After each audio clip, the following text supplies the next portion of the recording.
For millions of years, the Namlu'u and the Titans lived side by side, in peace and harmony with their environment, and the vibration and the frequency of Terra. This beautiful blue and green world was very high.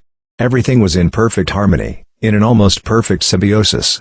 Other friendly star races visited the Earth for years to come, and they were permitted to do so, because this was part of the purpose of the living library. Outside visitors came to get access to the enormous knowledge base that was embedded in nature here, and the Titans and the Lu welcomed them and gave them what they needed. If the star race's vibration corresponded with the information they said they needed and wished for, communication between star systems is permitted, as we know, as long as both parties are in agreement. The Pleiadians agree. When the universe is functioning in a harmonic, without tyranny, one civilization is free to exchange information with another. In the meantime, highly evolved founders created locations elsewhere in the universe where information was being stored. There were also 12 locations here on Terra where clues to where the universal storage places were located in the center of the Milky Way galaxy had been built. Some call these founders the wing makers, and the storage zones they created, both locally here on Earth and in the center of the Milky Way, are sometimes called the tributary zones. And what about the Titans? Were they really the administrators of the early Terra? In Wikipedia, it says that in Greek mythology, the Titans were a primeval race of powerful deities, descendants of Gaia Earth and Uranus Heaven. In the name Uranus we can extract the word En, or Anu, which we know is Aryan, meaning heaven. The Orion Empire. Wikipedia further tells us that the Titans ruled during the legendary Golden Age. They were immortal giants of incredible strength and stamina. It also tells us that in the first generation there were 12 Titans, the number 12 again.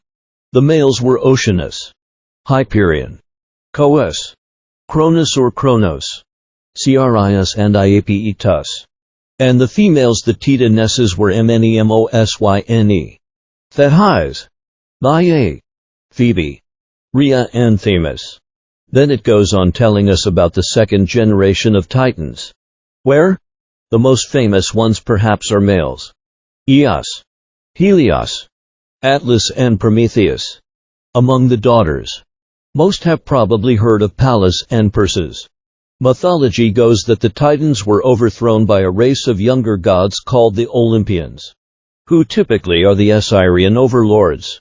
In the Titanomachy War of the Titans, a catastrophic event we are going to discuss soon.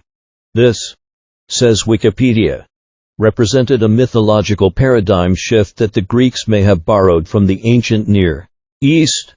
These myths about the war in heaven are common, not only in Greece, but also elsewhere in Europe and the Near East. It's also told in Scandinavian mythology about the old Osgods, and further in the Babylonian Enuma Eli, the Hittite kingship in heaven narratives, and as the rebellion of Lucifer in Christianity. Legend goes that the War of the Titans lasted for 10 years, and according to mythology, while attacked by the Olympians, they retreated to Mount Othrys, a mountain located in central Greece. The Pleiadians backs it up further. The living library is not simply a historical record, it is an entire library of knowledge from which anything can be created. There are formulas and blueprints stored in the life forms on Earth for all kinds of realities to be developed. Other libraries located in various sectors of the universe store their knowledge in light forms or corrections of molecules that you would not even recognize. For each of the 12 centers, the creator gods designed a unique storage method for the knowledge. The intent is to protect the integrity of the libraries, each alive in its own way. From a perspective of the future, the libraries have been lost, and the need for rediscovery and opening is now. Ideally, each of these 12 libraries creates an electromagnetic alliance which houses a stupendous shift in realization. The 12 together create the opportunity for a brand new harmonic for all of existence, as you perceive it.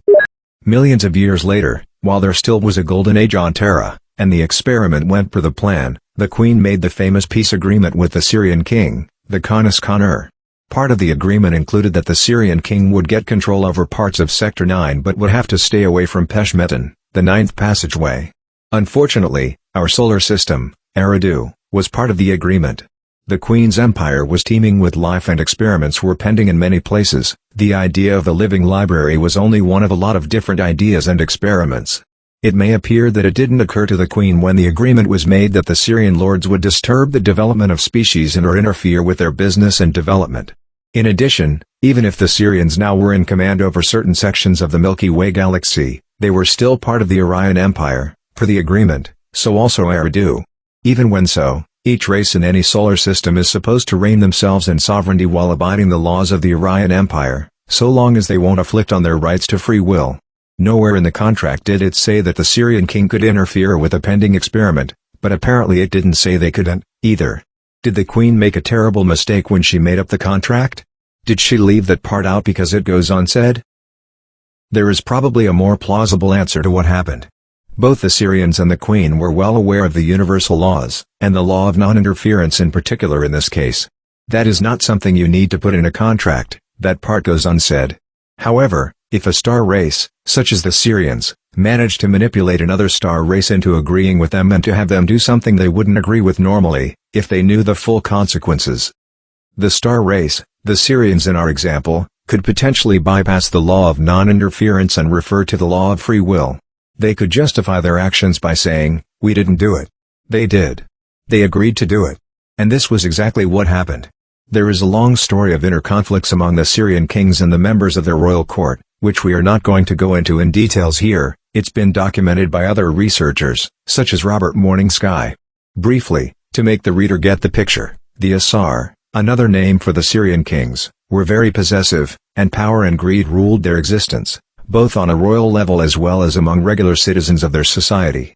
Sons and grandsons constantly overthrew their parents and grandparents from the throne, or sons overthrew their own fathers in family businesses.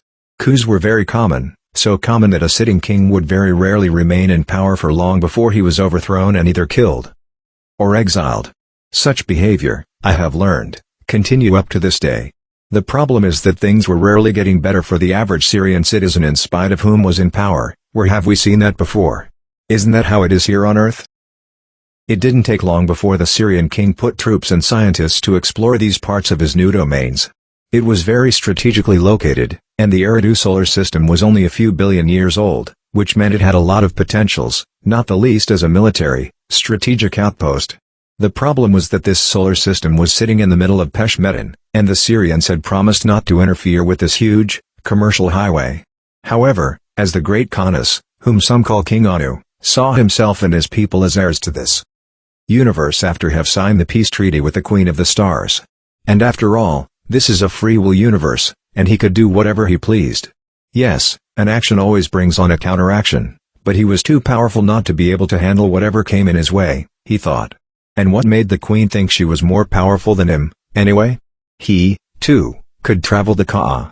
And who else than the great King Anu could decide the destiny of his people better than him?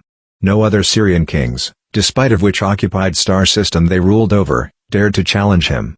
How could they? So he was determined to do whatever he thought would be the best for the expansion of his people, Peshmetan or not. And I am smart, he smiled. I can manipulate anyone or anything to dance to my flute. In the long run, even the Queen of the Stars will dance.